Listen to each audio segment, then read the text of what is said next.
Before we talk about our beloved Everglades, let's briefly discuss how the peninsula of what we now call Florida was formed off the tip of the North American continent, and how 5 ecosystems combined together make one area on Earth that exists nowhere else on the planet.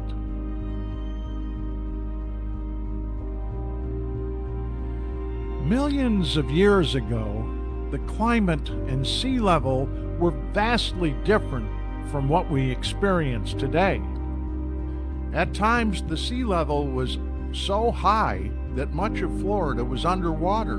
In fact, about 7 to 8 times it was underwater for depths up to 800 feet.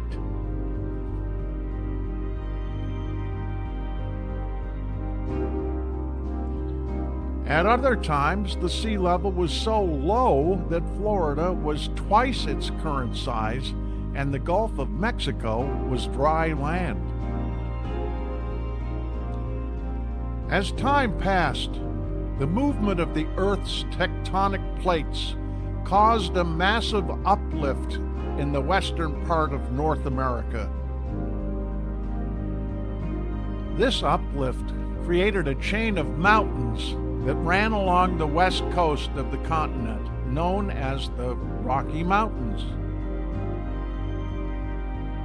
As the Rocky Mountains rose, the landmass on the other side of the continent began to tilt, causing Florida to sink slightly. I want you to remember that later on when we get more into the Everglades themselves. Around 2.5 million years ago, the Earth experienced a series of ice ages during the Pleistocene epoch. Large glaciers covered most of North America, causing the sea level to drop dramatically. As the sea level dropped, the Florida peninsula became much larger, and new landforms such as the Everglades and the Florida Keys were formed. Today we can still see how the movement of tectonic plates shaped the Florida peninsula, with the Rocky Mountains forcing a slight dip in the Florida platform to the Appalachian Mountains on the east coast, eroding with the runoff causing all of the barrier islands along Florida's east coast all the way down to Key Biscayne. Mind you, the Appalachian Mountains were about the same size as the Rockies were originally, but they are much older and have worn down quite a bit from that time.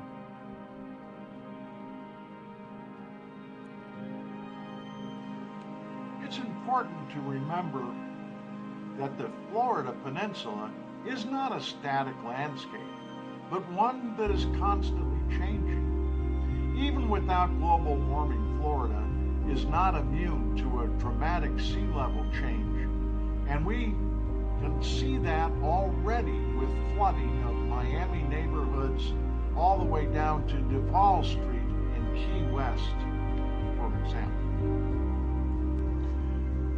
Now that you have a little background on the geographical history of where we live, we will be discussing the Everglades. Hopefully you'll begin to see why so many people, including the Seminole tribe of Florida, seek to protect this unique region for future generations to enjoy.